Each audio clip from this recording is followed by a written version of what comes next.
Buenos días, mi nombre es Arjona Fabiana y el de mi compañera es Córdoba Luciana. Somos residentes de segundo año de la residencia de Bioquímica Clínica del Hospital Pablo Soria de la provincia de Jujuy. Vamos a presentar un caso que nos llegó cuando estábamos rotando por el sector de hematología y de hemostasia, en que nos preguntamos nosotras si el caso o el paciente presentaba una verdadera hemofilia. Entonces, primeramente vamos a hablar del caso clínico, vamos a hablar del laboratorio del paciente, de los antecedentes y los que se realizaron en este hospital, de las posibles causas y vamos a llegar a una conclusión. Primeramente, el caso clínico consiste en un paciente de sexo masculino de 29 años de edad, oriundo de San Salvador de Jujuy, que concurre a un sanatorio privado para una donación de sangre el 24 de junio del 2023. El 26 de junio se le informa una alteración en el hemograma y se le sugiere una interconsulta con hematología. En julio del 2023, al paciente se le solicita el laboratorio. Estos son los resultados que se realizaron en un laboratorio en la parte privada. Los cuales presentaron glóbulos rojos aumentados, los glóbulos blancos normales con una fórmula conservada, las plaquetas disminuidas y un hematocrito del 76%. El coagulograma presentó una actividad del 65% que estaba disminuida. También se le realizó el dosaje de factores donde hubo una disminución del factor 5, del factor 8, del factor 9, del factor 10, de fibrinógeno, de factor 7 y del factor de von Willebrand. Entonces, el paciente con este hematocrito del 76%, el 18 de agosto se le realizó sangría como tratamiento terapéutico donde se le extrajeron 800 mililitros de sangre. El 19 de agosto es atendido en el sanatorio por mareas, cefalea y vómitos. Entonces, este paciente, el 25 de agosto, es derivado del sanatorio privado por trastorno en la coagulación y sospecha de hemofilia al Hospital Pablo Soria. En el interrogatorio, el paciente niega náuseas, diarrea, presenta pérdida de peso, un dolor precordial tipo opresivo ante esfuerzo físico hace aproximadamente una semana. Entonces, los diagnósticos presuntivos fueron hemofilia, hepatopatía, tromboembolismo pulmonar y policitemia. Todo esto teniendo en cuenta los laboratorios que el paciente trajo. Entonces, acá se le solicitó un laboratorio control, una ecografía abdominal, una radiografía de tórax y también se le solicita una interconsulta con hematología. Entonces, el paciente al interrogatorio refiere que tuvo en el 2018 episodios de gingivorragia, en el 2021 presentó hematomas espontáneos en múltiples partes del cuerpo y sangrado abundante ante mínimos cortes. En el 2022 tuvo una extracción de muela con difícil cicatrización. Y este paciente en junio del 2023 realiza una donación de sangre, en donde se vio una alteración en el hemograma y se le solicita una interconsulta con hematología. Entonces, el laboratorio de ingreso del 25 de agosto del que se realizó en este hospital presentó un hematocrito de 68%, glóbulos blancos normales con una fórmula conservada y con una plaquetopenia. Entonces, el coagulograma que se realiza acá en el hospital presentó una actividad de 45% y una PTT de 49 segundos. Entonces, nosotras nos preguntamos si es que es posible validar este resultado, teniendo en cuenta el hematocrito de este paciente. Primeramente, tenemos que hablar de la etapa preanalítica, Para realizar las pruebas de coagulación se necesita tener o realizar en tubos con un anticoagulante citrato de sodio al 3,2% con una relación de sangre anticoagulante de 9:1 y la punción puede ser venosa o arterial. En cuanto a la relación hematocrito, volumen de citrato, es muy importante que mantengamos la proporción 9:1. Como vimos anteriormente, este paciente presentaba hematocritos mayores al 70%. Vamos a ver que hay mayor paquete globular, como se ve en la imagen que está resaltada en amarillo. Entonces, vamos a ver que hay mayor paquete globular, entonces va a haber menos cantidad de plasma y por lo tanto va a haber mayor volumen de citrato de sodio. Entonces va a haber menos concentración de calcio disponible para la formación del coágulo. Por lo tanto, las pruebas van a obtenerse con tiempos más prolongados. El Hospital Pablo Soria es un hospital de referencia de alta complejidad que recibe o atiende pacientes de toda la provincia. Hay que recalcar, ¿sí?, que la provincia de Jujuy presenta diferentes altitudes. Más que nada la gente del norte son localidades que tienen o que se encuentran a mayor de 4.000 metros sobre el nivel del mar. Entonces, estos pacientes que vienen del norte, como ser La Quiaca, Abrapampa, Humahuaca, Susque, es normal o común observar hematocritos mayor a un 55%. Entonces, lo que se realiza en el laboratorio es un ajuste de anticoagulante. ¿Cómo calculamos el volumen de citrato de sodio? Teniendo en cuenta el hematocrito del paciente y el volumen de sangre a agregar, más una constante. Entonces, como método simplificado, lo que se hace es descartar 0,1 mililitros de citrato de sodio de un tubo de 5 mililitros de hematocrito para hematocrito de 55 y 65%, si trabajamos con un volumen final de 5 mililitros.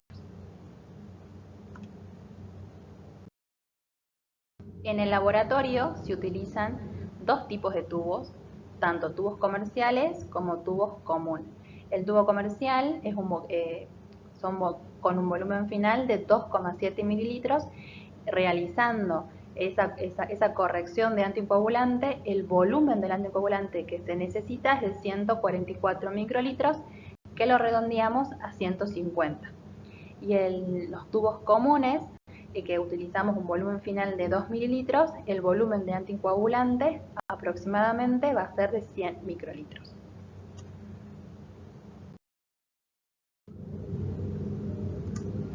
Como vimos anteriormente, el primer resultado que se arrojó sin corrección con citrato fue una actividad del 45% y de una PTT de 49 segundos. Entonces, después de realizar la corrección con citrato, teniendo en cuenta el hematocrito, se le hace una segunda extracción y se hacen las determinaciones de la actividad de un 71% y el APTT de 40 segundos. Entonces, de un valor patológico pasamos a un valor normal. Por lo tanto, comparando los resultados de la parte privada, en donde vimos que tenía un hematocrito de 76%, una actividad de 65%, y en donde vemos también que todos los factores de coagulación estaban disminuidos, nos surge la duda o nos surge la pregunta en saber si esta muestra estaba mal recogida o no. Para saber si estaba mal recogida, deberíamos haber dosado los factores de coagulación, pero nuestro hospital no cuenta con los reactivos para realizar dichas determinaciones. Posteriormente, el día 27 de agosto, se le solicita un laboratorio de control. El día 28 de agosto, por la clínica del paciente, se sospecha de un tromboembolismo pulmonar, por lo tanto, se le solicita una angiografía de tórax y una interconsulta con cardiología para evaluar función cardiopulmonar. El día 29 de agosto se le realiza una eritroaféresis y el paciente a las 2 horas inicia con cefalea de tipo opresivo, mareos y dolor en la región lateral izquierda del tórax. El día 30 de agosto el paciente presenta una mejoría de la cefalea y se le vuelve a solicitar un laboratorio de control. El día 31 de agosto se le realiza una espirometría con un resultado aceptable. El resultado del laboratorio del día 27 de agosto vemos que tiene este paciente un hematocrito de 72%, tiene glóbulos blancos normales, tiene una fórmula conservada y continúa con la plaquetopenia. También vemos que este coagulograma nos dio un resultado normal. Entonces, como dijimos, una de las primeras sospechas o del diagnóstico presuntivo era de hemofilia.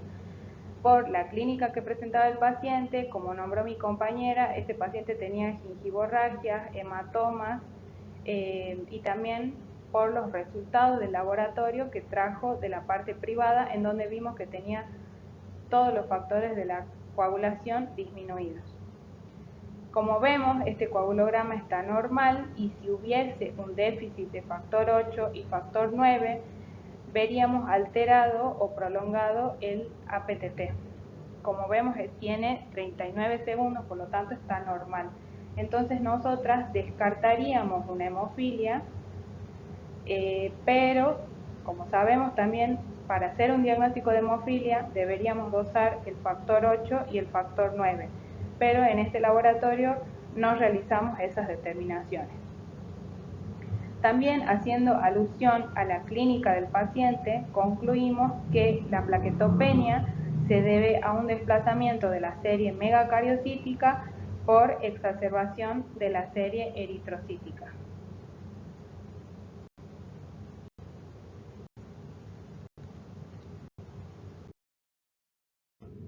Otro de los diagnósticos presuntivos era de una hepatopatía, pero más que nada la sospecha era por los laboratorios que trajo el paciente de la parte privada, en donde vimos que la mayoría de los factores estaban disminuidos. Y como sabemos, también la mayoría de los factores son de síntesis hepática. Entonces, lo que hicimos en el laboratorio fue dosar pseudocolinesterasa, que vemos que el resultado está normal. También hicimos un hepatograma en donde vemos también que las transaminasas están normales, pero la bilirrubina total está un poco elevada a expensas de la indirecta, y eso es por la hemólisis que presenta debido a la gran cantidad de glóbulos rojos que tiene el paciente. También vemos que el coagulograma sigue normal, en el hemograma continúa con el hematocrito elevado, continúa con la plaquetopenia y tiene una albúmina normal.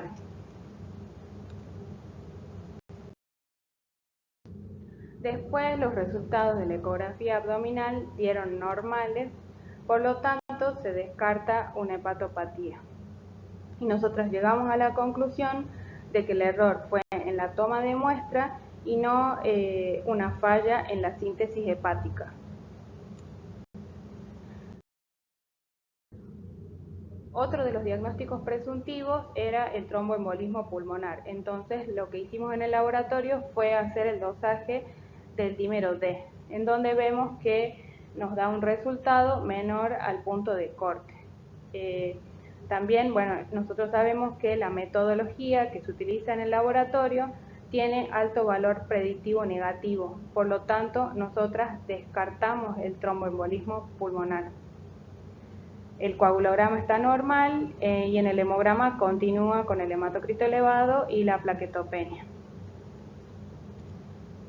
A este paciente se le hizo igualmente una angiografía de tórax en donde no se observaron imágenes que evidencien tromboembolismo en las arterias pulmonares, por lo tanto también se descartó el tromboembolismo pulmonar, pero lo que sí se observó fue la imagen de un ductus arterioso persistente de 18 milímetros de diámetro y un aumento del calibre de la arteria pulmonar con hipertensión pulmonar. El día 4 de septiembre se llega al diagnóstico definitivo de una eritrocitosis secundaria a hipertensión pulmonar debido a la presencia de este ductus arterioso persistente. El día 5 de septiembre se le hace punción de médula ósea para el estudio del JAK2, que como dijimos al principio, uno de los diagnósticos presuntivos también era el de policitemia. Y el día 6 de septiembre el paciente recibe el alta, se le da tratamiento con ácido acetilsalicílico y se le indica que vuelva a control por consultorio externo el día 26 de septiembre. Y estos son los resultados obtenidos de la punción de médula ósea para el estudio del JAK2. Por lo tanto, como vemos que da negativo, se descarta policitemia. Con respecto al seguimiento del paciente, este paciente continúa con eritroferesis terapéutica con buena tolerancia, sin efectos adversos, con el fin de obtener un hematocrito del 50%.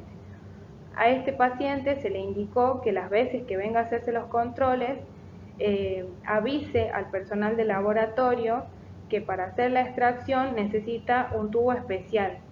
También el personal de laboratorio ya está avisado de esta situación y esto es más que nada para evitar realizarle una doble extracción de sangre al paciente. Continúa entonces con los controles de laboratorio y de cardiología a la espera de una cirugía. Bueno, y ahora para recordar qué es la eritrocitosis, sabemos que es un aumento exagerado del número de glóbulos rojos en la sangre, en donde los valores de referencia para hombre es mayor a 49% y para mujeres mayor a 48%. Pueden ser por causas primarias o secundarias, y en aquellas situaciones en las que la cantidad de oxígeno en sangre es baja, la producción de eritropoyetina aumenta y como consecuencia aumenta la producción de glóbulos rojos. Algunas causas de hematocrito elevado pueden deberse, por ejemplo, a una disminución del volumen plasmático, por ejemplo, en casos de deshidratación severa, o también puede deberse a un aumento de la masa eritrocitaria. En este caso, ese aumento de la masa eritrocitaria puede ser por dos causas, puede ser primaria o secundaria. En el caso de las primarias, puede deberse a una proliferación exacerbada de la serie eritrocítica por una mutación clonal, por ejemplo, en el caso de la policitemia vera, y en el caso de una causa secundaria, más que nada podría deberse a una hipoxia tisular, lo que va a estimular la síntesis de eritropoyetina, por ejemplo, en el caso de enfermedad pulmonar, como es el caso de este paciente, o también en el caso de altitud, que como dijo mi compañera, es muy común en nuestro hospital recibir pacientes de todas las localidades de la provincia y sobre todo localidades que tienen una altura mayor a 4.000 metros sobre el nivel del mar.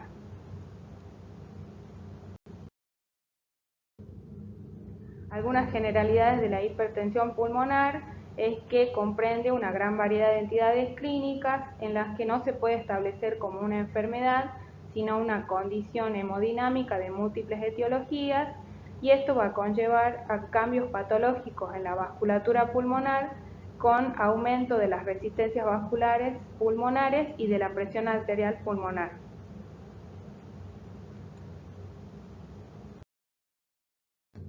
Entonces, como dijimos, el diagnóstico definitivo era por una eritrocitosis secundaria a hipertensión pulmonar, pero por la presencia de este ductus arterioso persistente, que es un pequeño vaso que comunica la aorta con la arteria pulmonar y normalmente está abierto en el feto, pero se cierra justo después del nacimiento. En este paciente, este conducto no está cerrado, por lo tanto, se genera un cortocircuito entre la circulación sistémica y la pulmonar. Y lo que va a hacer es que se produce la mezcla de sangre oxigenada de la circulación sistémica que va por la aorta y la sangre con poco oxígeno que circula por la arteria pulmonar, lo que finalmente produce que al organismo se mande sangre con menos oxígeno de lo normal. Por lo tanto, es lo que dijimos anteriormente, se genera esta hipoxia, que es lo que va a hacer es estimular a la eritropoyetina a la síntesis de glóbulos rojos.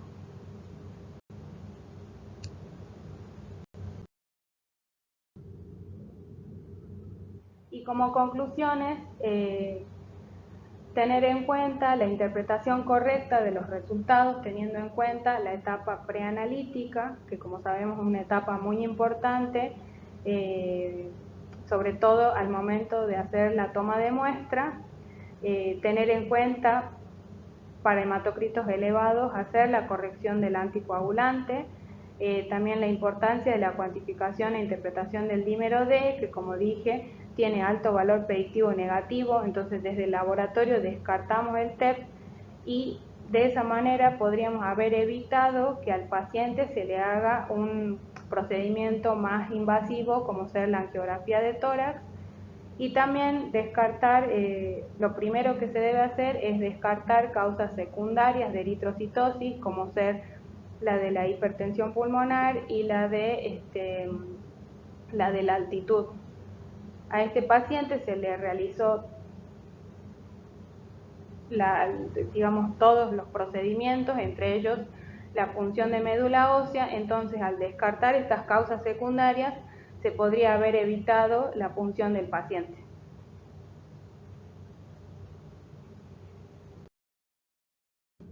Muchas gracias por su atención.